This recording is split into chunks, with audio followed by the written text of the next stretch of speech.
जय Hind, good evening to all my dear friends. आप सभी प्यारे बच्चों का आपके यूट्यूब चैनल राठौर क्लासेस में हार्दिक स्वागत है।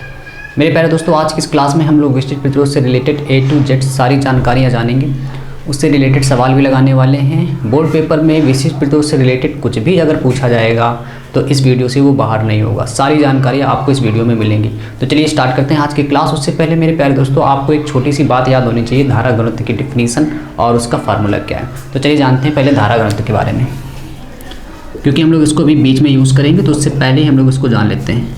धारा घनत्व को हम लोग मेरे प्यारे दोस्तों डिनोट करेंगे J से, और इसका फार्मूला है I/A। क्या इसकी डिफिनीसन है? किसी चालक तार के एकांक क्षेत्रफल में बहने वाली धारा को धारा घनत्व कहते हैं। इसे J से डिनोट किया जाता है, J से प्रदर्शित किया जाता है। अब आपको फिजिक्स में कोई भी डिफिनीसन याद करनी तो बहुत ही सरल होती है। आप हमेशा उसको नीचे से पढ़ें, उसके नाम के आगे एकांक शब्द लगाएं, फिर इसके बाद उसके ऊपर जाएँ, साइड में आ जाएँ। जैसे इसके नाम के आगे हम लोग एकांक लगाएंगे, इसका नाम पढ़ेंगे, फिर ऊपर की तरफ आएंगे, फिर साइड में जाएंगे। एकांक क्षेत्रफल में, किसी चालक तार के एकांक क्षेत्रफल में बहने वाली धारा को धारा घनत्व कहते हैं। इसे J से प्रदर्शित करते हैं। क्या इसका यूनिट है, मात्रक क्या है इसका, वो ध्यान से देखें। ऊपर लिखी धारा, धारा का मात्रक एम्पियर, नीचे लिखा है क्षेत्रफल, क्षेत्रफल का मात्रक मीटर स्क्वायर, यानी कि धारा घनत्व का मात्रक बनता है एम्पियर पर मीटर स्क्वायर। इसको हम लोग साइड में लिख ले रहे हैं। J बराबर I/A, यूनिट क्या है, एम्पियर पर मीटर स्क्वायर। ठीक है, अब चलिए हम लोग अपने टॉपिक पे आते हैं। हम लोग पढ़ रहे हैं आज विशिष्ट प्रतिरोध। क्या है विशिष्ट प्रतिरोध और क्या है उसकी डिफिनीशन, चलिए इसको समझते हैं। विशिष्ट प्रतिरोध, आप देख रहे हैं ऊपर मैंने डिफिनीशन लेके एक बार इसको पढ़ लेते हैं, फिर मैं आपको एक याद करने का इसका तरीका भी बताऊंगा। जब किसी चालक तार में वैद्युत धारा प्रवाहित होती है तो चालक तार के भीतर किसी बिंदु पर विद्युत क्षेत्र की तीव्रता E और धारा घनत्व J के अनुपात को विशिष्ट प्रतिरोध कहते हैं। इसे प्रतिरोधकता के नाम से भी जाना जाता है। याद रखिएगा, पेपर में विशिष्ट प्रतिरोध है या फिर प्रतिरोधकता है, दोनों एक ही नाम है। अब इसकी डिफिनीशन को आप याद कैसे करेंगे, जरा ध्यान से देखें। जैसे मान लीजिए मेरे प्यारे दोस्तों, एक ये चालक है। चालक मतलब वो सारी चीज़ें होती है जिसमें धारा फ्लो हो सकती है, करंट फ्लो हो सकती है। मान लीजिए हम लोगों ने एक तार लिया, तार भी एक चालक ही है क्योंकि इसमें धारा फ्लो होती है। तो मान लीजिए ये तार है, तार में धारा बह रही है I एम्पियर की। तो जैसे धारा बहती है, और आप जानते हैं जब भी किसी चीज़ में धारा बहती है तो उसके चारों तरफ इलेक्ट्रिक फील्ड और मैग्नेटिक फील्ड दोनों ही जनरेट होते हैं। तो मान लिया एक पॉइंट है यहाँ पर, यहाँ पर इलेक्ट्रिक फील्ड जो बना है उसकी हम लोग डेंसिटी मान ले रहे हैं E है, और वहाँ पे जो धारा घनत्व है वो J। ठीक है, अब क्या इसकी डिफिनीशन है विशिष्ट प्रतिरोध की, उसको ध्यान से समझिए कि जब भी किसी चालक तार में धारा प्रवाहित होती है तो चालक तार के किसी बिंदु पर विद्युत क्षेत्र की तीव्रता E और धारा घनत्व J के अनुपात को विशिष्ट प्रतिरोध कहते हैं। बड़ी सिंपल सी डिफिनीशन है। आप बस इसको चालक फिगर को देखते जाइए, पढ़ते जाइए। जैसे ये क्या है, चालक तार। तो जब भी किसी चालक तार में धारा प्रवाहित होती है तो उसके किसी बिंदु पर विद्युत क्षेत्र की तीव्रता E और धारा घनत्व J के अनुपात को विशिष्ट प्रतिरोध कहते हैं। इसे रो से प्रदर्शित किया जाता है, यानी कि क्या फार्मूला बनेगा, रो बराबर E/J, जहाँ पे E क्या है विद्युत क्षेत्र की तीव्रता और J क्या है धारा घनत्व, जो कि मैंने आपको अभी बताया था। ठीक है, अब मेरे प्यारे दोस्तों, एक ये फार्मूला तो होता ही है, लेकिन इसके बाद इसका जो एक इम्पॉर्टेंट फार्मूला है वो हम लोग इसका प्रूव करेंगे। और वो फार्मूला क्या है, ज़रा ध्यान से देखें। इसका फार्मूला हम लोग प्रूव करने वाले हैं रो बराबर RA/L, जो कि मोस्ट इम्पॉर्टेंट है, बहुत ही ज़्यादा इम्पॉर्टेंट है। इसको ध्यान से देखें सभी लोग। मेरे प्यारे दोस्तों, हम लोग इतना जान गए कि रो बराबर एक फार्मूला तो होता है E/J, और आपको पता होना चाहिए, हम लोग चैप्टर नंबर पढ़ चुके हैं तीसरे में, E बराबर होता है V/L। E को क्या कहा जाता है, विद्युत क्षेत्र की तीव्रता, V को क्या जाता है विभव, L क्या है लंबाई। E बराबर होता है V/L, और आप जानते हो अभी मैंने आपको पढ़ाया है J बराबर होता है I/A। ठीक है, आप इन दोनों की वैल्यू को अगर यहाँ पे रखें तो देखिए क्या आएगा। बड़ा ही सिंपल है। पहले आपने ये परिभाषा से बनाया फार्मूला, इसके बाद आप जानते हो E बराबर ये फार्मूला होता है, J बराबर ये फार्मूला, जो कि मैंने अभी आपको बताया है। दोनों की इन वैल्यू को पुट करें आप यहाँ पे, तो क्या आएगा, रो बराबर E की वैल्यू है V/L और J की वैल्यू आई है I/A। A ऊपर चला जाएगा तो रो बराबर VA, बीच में मल्टीप्लाई तो बीच वाले का I/L। और मेरे प्यारे दोस्तों, आप ओम के नियम से जानते हो, ओम के नियम से ओम का नियम क्या होता है, V बराबर आई आर। अगर आप यहाँ से इस V की वैल्यू को आई आर यहाँ पर रखें तो क्या आएगा, रो बराबर I R into A by I into L. I से आई कट गया तो रो बराबर आ गया आर, रो बराबर आ गया आर ए बाई एल। एक ये बहुत ही इंपॉर्टेंट फार्मूला है विशिष्ट प्रतिरोध का। इसे बहुत सारे न्यूमेरिकल हम लोग बड़ी आसानी से लगा सकते हैं। क्या इसमें संकेत हैं, रो क्या है विशिष्ट प्रतिरोध, आर क्या है प्रतिरोध, तार का प्रतिरोध, ए क्या है उसका क्षेत्रफल, एल क्या है तार की लंबाई। यहाँ से बन रहा है ये विशिष्ट प्रतिरोध का एक बहुत ही इंपॉर्टेंट फार्मूला। अब मेरे प्यारे दोस्तों इसका ये यूनिट है वो इससे भी ज़्यादा इंपॉर्टेंट है, क्योंकि पेपर में यूनिट का एक क्वेश्चन इससे ज़रूर आता है, बहुत ही ज़्यादा इंपॉर्टेंट है। चलिए देखते ध्यान से। अब इसकी आप यूनिट बताएंगे मात्रक। यहाँ से भी आप एक मात्रक बना सकते हैं, लेकिन यहाँ से बना हुआ मात्रक बहुत ज़्यादा इंपॉर्टेंट है। ध्यान से सब लोग देखिएगा। यूनिट बना रहे हैं हम लोग विशिष्ट प्रतिरोध की। तो आर का मात्रक आप जानते हो, प्रतिरोध का मात्रक आप जानते हो मेरे प्यारे दोस्तों होता है ओम। प्रतिरोध का मात्रक होता है ओम इंटू क्षेत्रफल का मात्रक होता है मीटर स्क्वायर। क्षेत्रफल का मात्रक होता है मीटर स्क्वायर, ठीक है। इसके बाद एल, एल क्या है लंबाई, लंबाई का मात्रक क्या होता है मीटर। ऊपर 2 मीटर लिखे, 1 मीटर कट जा रहा है, यानी कि इसका मात्रक आ गया ohm into metre, ohm into metre. Very very most important है कि विशिष्ट प्रतिरोध का मात्रक क्या होता है, ओम इंटू मीटर होता है। तो चलिए इतना स्क्रीन सॉल्व लेते हैं, फिर इसके आगे बढ़ते हैं।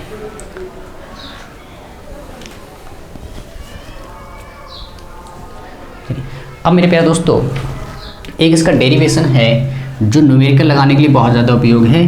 तो एक बार आप सभी फार्मूलों को देख लें। ये फार्मूला है, ये हम लोगों ने प्रूव किया है, और 2 फार्मूले आपको याद रखने हैं, एक ये और एक ये। और इसका यूनिट सबसे ज़्यादा इंपॉर्टेंट है, आप उसको ज़रूर याद रखें।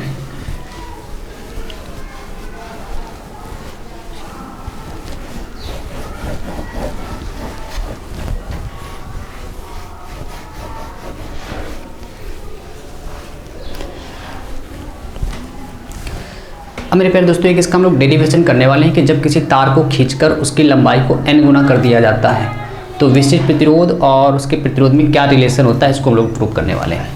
जैसे मान लीजिए केस एक कोई तार है, ये शुरुआत में एक ये तार है, ठीक है, ध्यान से देखिएगा सभी लोग। एक ये तार है, उसकी लेंथ मैंने मान ली शुरुआत में L1 है, उसकी लेंथ को हम लोगों ने मान लिया शुरुआत में उसकी लेंथ कितनी है R1 L1 है, और उसका जो प्रतिरोध है वो मान लिया R1 है, ठीक है। L क्या है लंबाई और ये उसका क्या है प्रतिरोध, ठीक है। आप समझते रहेंगे, यकीनन आप मानेंगे बहुत ही सरल लगेगा आपको। एक तार मैंने प्रारंभिक अवस्था में लिया, उसकी लंबाई क्या है L1 और उसका प्रतिरोध क्या है R1, ठीक है। और उसकी रेडियस आप मान सकते हैं, और इसकी रेडियस क्योंकि तार है तो तार में आप जानते हो नीचे वृत्त होता है, यानी उसकी कुछ ना कुछ रेडियस है, उसकी हम लोग रेडियस मान ले रहे हैं R1। ये क्या है उसकी त्रिज्या, ठीक है। और अब इस तार को हम लोगों ने क्या किया है, खींच दिया है। खींचकर इसकी लंबाई को हम लोगों ने बढ़ा दिया है। खींचकर इसकी लंबाई को हम लोगों ने क्या किया, बढ़ा दिया। अब खींचकर लंबाई कितनी बढ़ाई गई, हो सकता है आपने उसकी लंबाई को दुगना कर दिया हो, 3 गुना कर दिया हो, या 4 गुना कर दिया, 5 गुना कर दिया, हो सकता है आधा कर दिया हो। आधा कैसे करोगे, गला दोगे, इसके बाद तार की लंबाई को आधा कर सकते हैं। तो मान लिया है, अब जो तार मैंने खींच दिया वो ये हो गया। अब जो इसकी लंबाई हो गई L2, प्रतिरोध भी चेंज हो जाएगा R2, रेडियस भी चेंज हो जाएगी, वो हम लोगों को नहीं लिखनी, आप बस केवल इतना याद रखें। तो मान लेते हैं अगर रेडियस R2 है, ठीक है, ना दिख रहा हो तो ऊपर यहाँ देखो रेडियस, ये क्या है इसकी त्रिज्या, ये क्या है नई लंबाई, ठीक है। अब मैंने आपसे कहा जो हम लोगों ने इसको खींचकर, जब तार को खींच दिया गया है तो इसकी जो अब लंबाई हो गई है वो क्या निकाली, जब पहले जितना तार था उसमें हम लोगों ने n गुना खींच दिया है, n गुना खींच दिया है, मतलब दुगुना तिगुना आप जितना भी खींचना चाहो वहाँ पे n को हम लोगों ने लिख दिया है। जैसे मान लीजिए कि एक तार के एग्जाम्पल से समझते हैं। जैसे मान लीजिए एक तार की लंबाई शुरुआत में मैंने कहा 5 मीटर थी, अब मैंने उसको दुगुना खींच दिया है, तो बताओ दुगुना खींचने पर उसकी लंबाई कितनी हो जाएगी। सभी लोग कमेंट करके बताओ कि एक तार की लंबाई पहले 5 मीटर थी, अब मैंने उसको 2 गुना खींच दिया, अब उसकी लंबाई क्या होगी, अब उसकी लंबाई क्या होगी, मैंने उस तार को दुगुना खींच दिया, पहले उसकी लंबाई 5 थी, 2 गुना खींचने पर उसकी लंबाई क्या हो जाएगी। सभी लोग कमेंट करके बताओगे कि अब उसकी लंबाई क्या हो जाएगी। हाँ, ये तो बहुत आसान क्वेश्चन है यार। ये तार की लंबाई 5 मीटर थी, मैंने उसको 2 गुना खींच दिया है, तार की लंबाई को खींचकर 2 गुना कर दिया गया है। तार की लंबाई को खींचकर दोगुना कर दिया गया, अब उसकी लंबाई क्या होगी, बिल्कुल सही 10 मीटर हो जाएगी।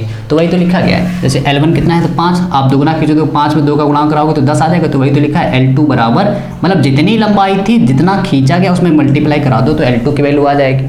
तो वही तो लिखा गया है, मैंने यहाँ पे कितना गुना खींचा है, n गुना खींच दिया, ठीक है। तो ये डेरिवेशन आ गया उसका। अब मेरे प्यारे दोस्तों, आप जानते हो मैथ में जब भी किसी चीज़ को उसके एक रूप से दूसरे रूप में कन्वर्ट किया जाता है तो हमेशा वहाँ पे सेम होता है आयतन। तो हम ले सकते हैं कि प्रारंभिक अवस्था में आयतन बराबर अंतिम अवस्था में आयतन, तार का प्रारंभिक अवस्था में आयतन बराबर अंतिम अवस्था में आयतन। तो लिखेंगे तार का प्रारंभिक अवस्था में आयतन बराबर बाद का आयतन, ठीक है। और आयतन क्या होता है मेरे प्यारे दोस्तों, क्योंकि तार है, आयतन आप जानते हो जब भी हम लोग लंबाई में उसकी लंबाई में क्षेत्रफल का मल्टीप्लाई करा देते हो तो आयतन बन जाता है, ठीक है। क्षेत्रफल में लंबाई का गुणा कराने पर आयतन बन जाता है, ये भी मैंने आपको बताया। तो क्षेत्रफल मान लें पहले तार का अगर A1 है, लंबाई उसकी L1 है, बाद में उसका क्षेत्रफल A2 है, लंबाई L2, ठीक है। क्योंकि हम लोगों ने रेडियस मानी तो क्षेत्रफल को यहाँ से हटा देंगे, क्षेत्रफल होता है वृत्त, क्योंकि तार में नीचे अगर आप जैसे मान लीजिए तार है, ठीक है, तो तार में नीचे क्या बनेगा, वृत्त, और वृत्त क्या है, वृत्त का क्षेत्रफल क्या होता है, पाई r स्क्वायर। तो यहाँ पे हम इसको लिख सकते हैं पाई r1 स्क्वायर इंटू L1, यहाँ पे लिख सकते हैं आप पाई r2 स्क्वायर इंटू L2 लिख सकते हैं। पाई से पाई कैंसिल हो रहा है, यहाँ से क्या बचेगा, r1 स्क्वायर L1 बराबर r2 square into L2, r2 square को इधर कर दीजिए, L2 को उधर कर दीजिए, तो r1 स्क्वायर बटे r2 स्क्वायर बराबर L2 बटे L1 और L2 बटे L1, R1 को सब इधर कर लिया, L2 L1 को उधर कर दिया गया, ठीक है। एक यहाँ से हम लोग आ गए, रिजल्ट मिल गया आपको। इसके बाद आप जानते हो अगर हम लोग पहले तार का यहाँ पे विषय प्रतिरोध से फार्मूला लिखें, अभी मैंने विषय प्रतिरोध का एक डेरिवेशन प्रूव किया है, रो बराबर RA/L प्रूव किया है। तो चलिए यहाँ से देखते हैं इसको। तो आप लिखोगे पहले तार के लिए, पहले तार के लिए जब भी तार को खींचा जाए समझ जाना वहाँ पे विषय प्रतिरोध ही आएगा। तो रो बराबर क्या फार्मूला है, R उसका प्रतिरोध कितना है, R1, उसका प्रतिरोध क्या है, R1, क्षेत्रफल क्या उसका है, A1, लंबाई उसकी क्या है, लंबाई है उसकी शुरुआत में मैंने मानी कितनी, L1, ठीक है। ये तार का प्रारंभिक पहले तार के लिए, ठीक है। इसके बाद कैसे आया, रो बराबर जानते हो, R की वैल्यू उसके लिए क्या है, R1, क्षेत्रफल क्या है A1, लंबाई उसकी क्या है L1। खींचने के बाद अगर मैं बात करूँ यहाँ पे, तार को खींचने के बाद, तार को खींचने के बाद रो बराबर क्या आ जाएगा, ध्यान से देखिए फार्मूला फिर से मैं यहाँ पे लिख दे रहा हूँ, रो बराबर होता है RA/L। तो R अब कितना हो गया है, R2, A क्षेत्रफल मैंने मान लिया बाद में A2, लंबाई उसकी क्या, लंबाई L2, ठीक है।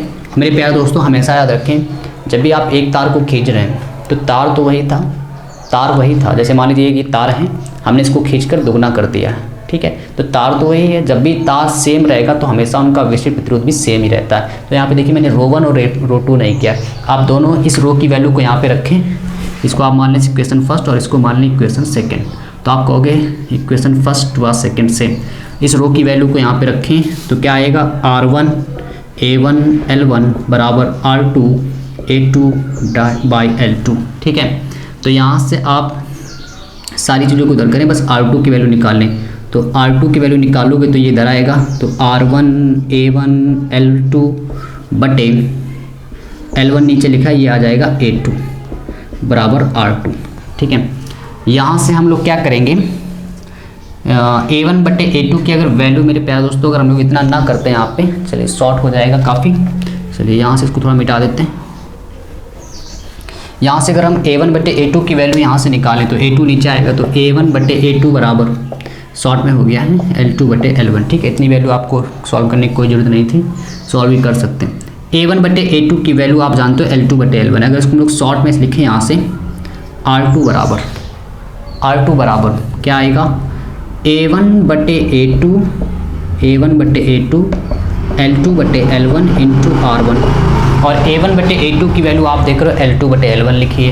तो यहाँ से हम लोग लिख सकते हैं R2 बराबर R2 बराबर A1/A2 की वैल्यू L2/L1, और ये पहले से लिखा है L2/L1 यहाँ पे लिखा है, और ये क्या लिखा है R1।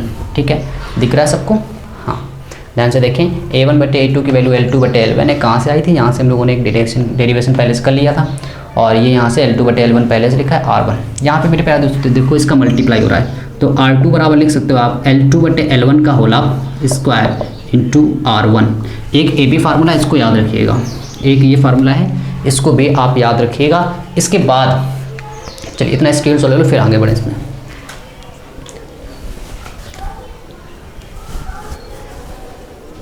चलिए लिया स्क्रीन शॉट। हाँ, ए बी फार्मूला है, बहुत इंपॉर्टेंट फार्मूला है, इसको भी याद रखें।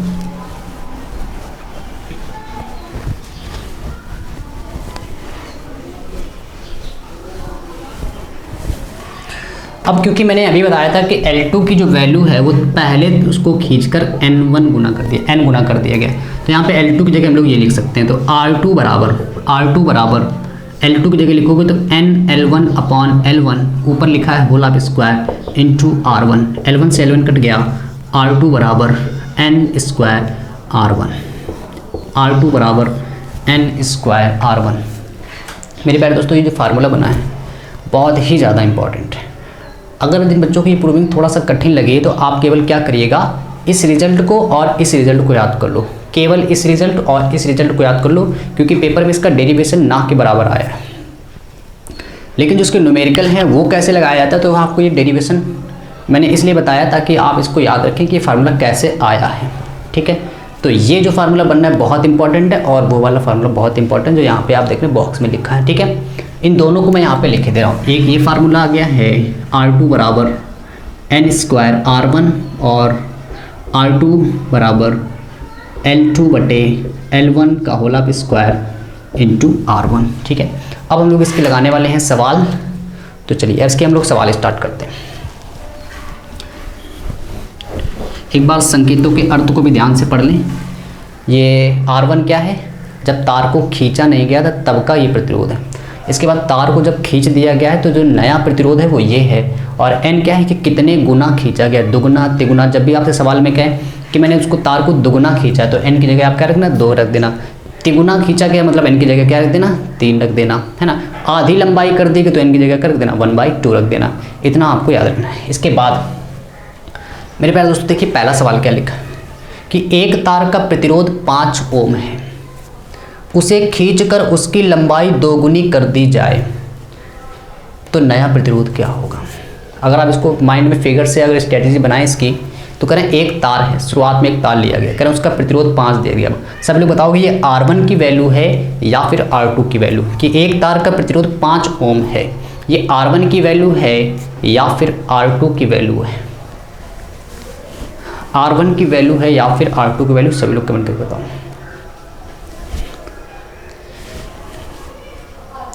R1 या फिर R2।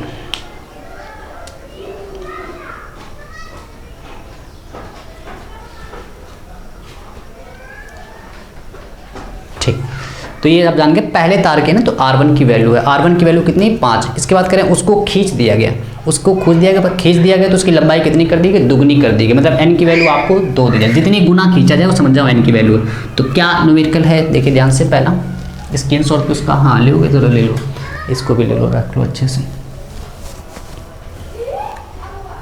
चलिए अब क्या कहा गया सवाल में, जरा ध्यान से देखें। करें एक तार का प्रतिरोध 5 है, मैंने जैसे शुरुआत में तार था, करें उसके बाद उसको खींच दिया गया। आप फिगर से भी ऐसे सीख लें तो ज़्यादा बढ़िया रहेगा। खींच दिया गया और उसकी लंबाई दुगनी कर दी गई, पहले जितनी लंबाई थी अब उसकी लंबाई क्या कर दी गई, दुगनी कर दी गई। करें नया प्रतिरोध बताओ, आप बताओ नया प्रतिरोध R2। तो R1 की वैल्यू मेरे प्यारे दोस्तों आपको गिवन है 5 ओम, कितने गुना खींचा गया है, 2 गुना खींचा गया, n की वैल्यू 2 दी गई। तो आप ऐसा फार्मूला बताओ जिसमें R1 R2 n आता है। जो भी नए बच्चे मेरे इस वीडियो को देख रहे हैं, मैं जानता हूँ काफ़ी लोगों को, अधिकतर लोगों को 90% बच्चों को फिजिक्स के न्यूमेरिकल से बहुत ज़्यादा डर लगता है। मैं आपको एक तरीका बता रहा हूँ, आप हमेशा उसको फॉलो करें कि जब भी आप फिजिक्स का कोई भी सवाल लगा रहे हैं, आप पहले उसकी जो वैल्यू दी गई उनको आप हमेशा लिख लेना, और जो चीज़ ज्ञात करनी उस पर लिख के क्वेश्चन मार्क लगाना। इसके बाद आप उस फार्मूले को ढूंढने का प्रयास करना जिसमें ये सारी चीज़ें आती हैं। जैसे मैं आपको एग्जांपल से दिखाता हूँ, R1 की वैल्यू 5 दी गई है, N की वैल्यू 2 दी गई है, R2 मुझे ज्ञात करना है। अब आप ऐसा फार्मूला देखो इसमें R1 N और R2 तीनों आते हैं, R1 N और R2 तीनों आते हैं, वो ये फार्मूला है, ठीक है। तो यहाँ से आप कह सकते हो कि R2 बराबर आ जाएगा N² R1 के। तो R2 बराबर N की वैल्यू कितनी है मेरे प्यारे दोस्तों, 2 है, 2 का स्क्वायर। R1 की वैल्यू कितनी है, 5, तो 2 का वर्ग 4 और ये लिखा है 5, तो 5 चौको 20। यानी कि जो नया प्रतिरोध है, जो नया तार बना है यानी खींचने के बाद उसका जो अब प्रतिरोध है वो कितना है, 20 ओम है। तो कितना ही सिंपल सवाल था ना, केवल R2 बराबर N² रख दिया है, जितने गुना खींचा जाए दुगुना तिगुना वो N की वैल्यू होगी, तो दुगुना खींचा गया, N की जगह 2 रख दिया। प्रारंभिक अवस्था में तार का प्रतिरोध था 5, 2 का वर्ग 4 और 5 का गुणा कराओगे तो 5 चौको 20। इसको 4.5 मत समझो, ठीक है, इतना आ गया। चलिए हम लोग बढ़ते हैं नेक्स्ट क्वेश्चन की तरफ, वो देखें ध्यान से क्या है मेरे प्यारे दोस्तों। दूसरा क्वेश्चन क्या लिखा है जरा ध्यान से देखें। एक तार का प्रतिरोध 16 ओम है, उसे पिघलाकर पहले से आधी लंबाई का तार खींचा जाता है। अब एक तार था ये दूसरा सवाल लगा रहे हैं हम लोग। एक तार था करें उसको, और उसका शुरुआत में प्रतिरोध आपको दिया गया है बिल्कुल एक तार का प्रतिरोध 16, यानी R1 की वैल्यू आपको मेरे प्यारे दोस्तों दी गई है 16। उसे पिघलाकर उसकी लंबाई पहले से आधी कर दी गई। अब जितने लंबाई का तार था उसे पिघलाकर, अब ये क्या किया गया, पिघलाया गया है, पिघलाकर उसको आधा कर दिया। मतलब आधा मतलब N की वैल्यू क्या दी गई है, 1/2 दे दी गई, N की वैल्यू 1/2 दे दी। करें अब नया प्रतिरोध क्या है, R2 बताओ। सभी लोग मेरे प्यारे दोस्तों इसका आंसर कमेंट करके आप बताओगे, कौन सा फार्मूला लगा के आप इसका आंसर बताओ। R2 R1 सब कुछ दिया गया, ये फार्मूला लगाओ और सभी लोग कमेंट करके बताओ इसका आंसर क्या आएगा। बहुत ही आसान सी कैलकुलेशन है, आप इसका आंसर दे सकते हो, हिम्मत रखो। हाँ सभी लोग कमेंट करके बताओगे कि इसका आंसर क्या आएगा।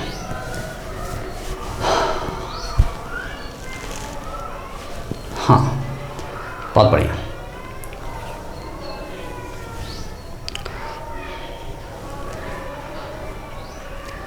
बहुत बढ़िया, सभी लोग करो, सभी लोग करो, मन से पढ़ेंगे, है ना। चलिए सबका आंसर आ रहा है, ठीक, बहुत बढ़िया, सभी लोग लगा लेना, है ना। तो क्या फार्मूला लगाओगे कि R2 बराबर N² R1, R2 बराबर N की value 1/2 whole square into R1 की वैल्यू 16। तो यहाँ से हम कह सकते हैं, दिख रहा है, चलिए दिख रहा है, ना दिख रहा हो तो ऊपर वाला मिटा दे रहे हैं, स्क्रीन शॉट लो, चलो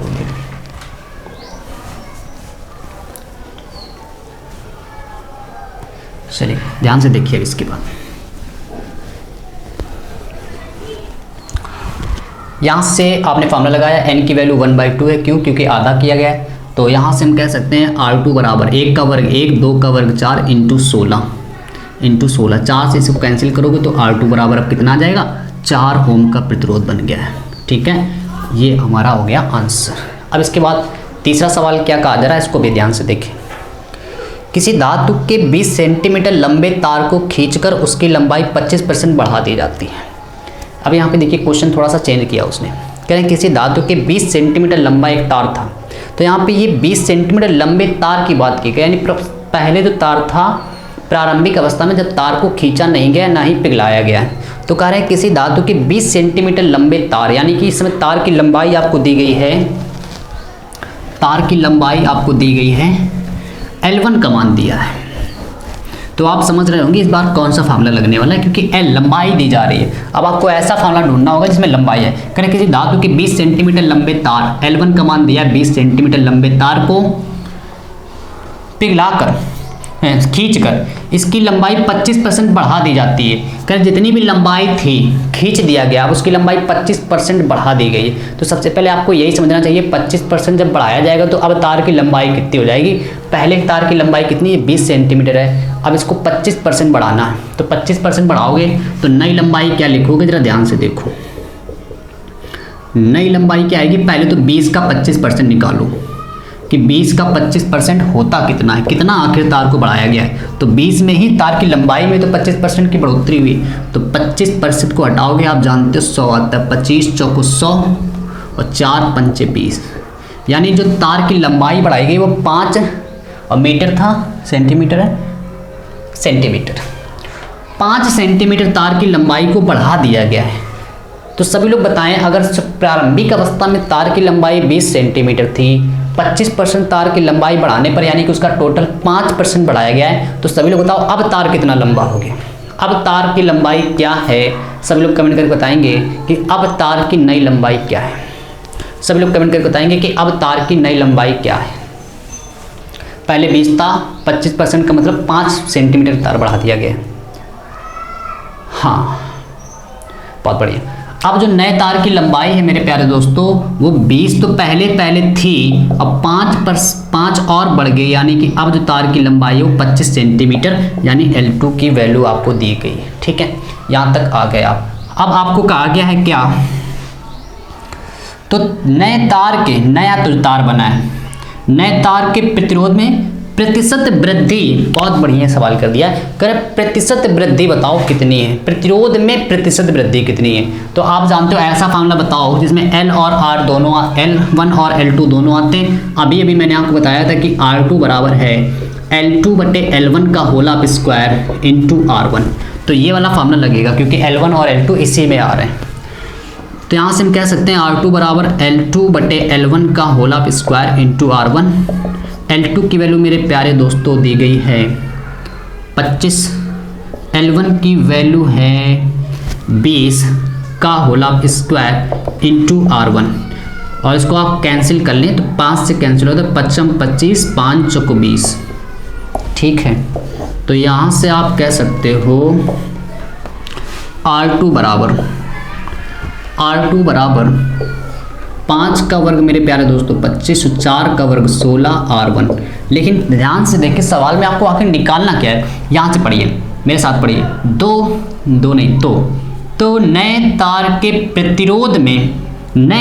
प्रतिरोध में प्रतिशत वृद्धि की गणना करो कि तार अब कितना बढ़ गया, पहले जो उसका प्रतिरोध कितना बढ़ गया है। तो आपको R1 को नीचे लाना पड़ेगा। तरह ध्यान से देखिएगा, सभी लोग ध्यान से एक बार देखेंगे यहाँ पे, क्योंकि बहुत ही इंपॉर्टेंट चीज होने वाली है। करें प्रतिरोध में प्रतिशत वृद्धि कितनी, पहले बताओ तार का प्रतिरोध कितना था 16, अब नए तार का प्रतिरोध कितना है 25। का प्रतिरोध में प्रतिशत वृद्धि, कितने की वृद्धि हो गई उसके प्रतिरोध में। पहले तार का प्रतिरोध 16, अब है 25, तो कितना बढ़ गया है 9 बढ़ गया है ना। आप इसको निकालोगे कैसे, आप दोनों पक्षों में 1 घटा दो, दोनों पक्षों में 1 घटा दो, या तो आप ना घटाओ तो सीधे आपको पता चल रहा है 9 बढ़ रहा है। तो यहाँ से आप घटाओगे तो इससे क्या फ़ायदा, कैसे पता चल जाएगा, 25 माइनस 16 आ रहा है, जिससे पता चल रहा है 9 आ जाएगा। तो यहाँ पे R2 माइनस R1 बटे R1 बराबर 25 माइनस 16 बटे 16। तो R2 माइनस R1 बटे R1 9 बटे 16। R2 माइनस R1 का मतलब, अगर आप एक केवल अभी इससे आप सब कुछ अलग सोचो, कुछ बिना नहीं सोचना है आपको, बस इतना सोचो कि R2 माइनस R1 का आखिर रियल में मतलब क्या है। R2 क्या है, बाद का प्रतिरोध, R1 क्या है, प्रारंभिक अवस्था। दोनों को अगर घटाओगे तो ये पता चलेगा कि कितना प्रतिरोध बढ़ गया है। तो कितना बढ़ गया, R2 माइनस R1 की वैल्यू सामने दिखाई दे रही 9, यानी कि 9 बढ़ गया। और R1 क्या है, पहले का प्रतिरोध 16 था।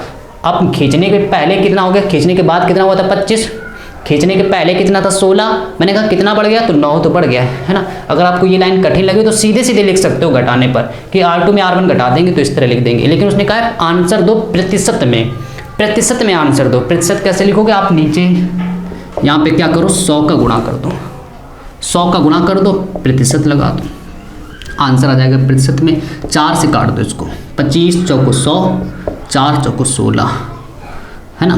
और 25 का गुणा 9 से कराओगे, 25 निम्मा 225 बटे 4। ठीक है, यानी कि 225 बटे 4। चलिए इसका डिवाइड करते हैं। यहाँ पे देखो मेरे प्यारे दोस्तों, यहाँ पे है ना, इधर तो R2 माइनस R1 बटे R1, 4 से डिवाइड करो, 4 पंचे 20, बचे कितने 20 में 22 में 20 चलेगा 2 बचे, 25 हो गए, 4 छंग 24, 25 में 24 चलेगा 1 बचा, पॉइंट लगाया 0, 10 हो गए, 4 दूनी 8, 10 में 2 8 चलेगा 2 बचे, पॉइंट लगा है 20 हो गए, 4 पंचे 20, यानी इतनी वृद्धि हो गई क्योंकि परसेंटेज भी लगा है। यानी कि अब जो तार में प्रतिशत वृद्धि होगी वो कितनी होगी, 56.25% की वृद्धि होगी उसके प्रतिरोध में। आ रहा है सबको समझ में। ये है मेरे दोस्तों 3 सवाल। पूरा हम लोगों ने आज विशेष प्रतिरोध को डिटेल से समझा है। इसमें जो सबसे इम्पॉर्टेंट चीज़ है विशेष प्रतिरोध की परिभाषा, उसकी डिफिनीशन जिसे हम लोग कहते हैं, और उसका फार्मूला क्या है, 2 फार्मूले बताए थे। और सबसे ज़्यादा अगर कुछ इंपॉर्टेंट रहा इसमें है वो है विशिष्ट प्रतिरोध का मात्रक ओम इनटू मीटर। मेरे प्यारे दोस्तों एक और डिफिनेशन आपको पढ़नी चाहिए यहाँ पे विशिष्ट चालकता की, और विशिष्ट चालकता कुछ नहीं होती, विशिष्ट प्रतिरोध का अगर उल्टा कर दिया जाए तो विशिष्ट चालकता बन जाती है। ठीक है, थोड़ा सा टाइम है, चलिए उसको भी हम लोग समझ लेते हैं। विशिष्ट चालकता क्या होती है, ठीक है, इसको भी जरा ध्यान से देख लो। विशिष्ट चालकता 1 नंबर का आता है पेपर में बहुविकल्पी। विशिष्ट चालकता क्या होती है कि विशिष्ट प्रतिरोध का उल्टा कर दो, विशिष्ट प्रतिरोध का उल्टा, विशिष्ट प्रतिरोध का उल्टा ही कहलाती है विशिष्ट चालकता। विशिष्ट चालकता को दिखाते हो मेरे प्यारे दोस्तों सिग्मा से, और इसको दिखाते हो रो से, है ना, सिग्मा बराबर 1/रो। अगर मैं आपसे पूछूं कि विशिष्ट चालकता का मात्रक क्या है, तो विशिष्ट प्रतिरोध का मात्रक नीचे आप लिखोगे, ध्यान से देखना सभी लोग, इसका विशिष्ट प्रतिरोध का मात्रक नीचे लिखोगे ओम इनटू मीटर, ऊपर जाएगा वो जाएगा ohm inverse metre inverse. Importance महा इंपॉर्टेंट जिसे कहते हैं ना, वो याद रखना। विशिष्ट चालकता का जो मात्रक है वो ओम इनवर्स मीटर इनवर्स है, जबकि विशिष्ट विशिष्ट प्रतिरोध का जो मात्रक है वो ओम इनटू मीटर है, जो कि हम लोगों ने आज इसी वीडियो में पढ़ा है। विशिष्ट प्रतिरोध का मात्रक ओम इनटू मीटर, लेकिन विशिष्ट चालकता का जो मात्रक है वो उसका उल्टा। क्यों उल्टा? क्योंकि विशिष्ट चालकता विशिष्ट प्रतिरोध की उल्टा होती है, यानी सारी चीज़ें उल्टा करते जाने आपको। ठीक है, यानी यहाँ से पता चल रहा है कि विशिष्ट चालकता का जो मात्रक है वो है ohm inverse into metre inverse. तो इतनी सारी जानकारी आपको मिल गई, बहुत ज़्यादा इंपॉर्टेंट क्लास थी। आप इसको, जिन बच्चों ने मिस किया है, आप इस वीडियो को जरूर दोबारा देखना, और मिलते हैं हम लोग फिर कल एक नए प्रूविंग के साथ। जय हिंद, गुड नाइट।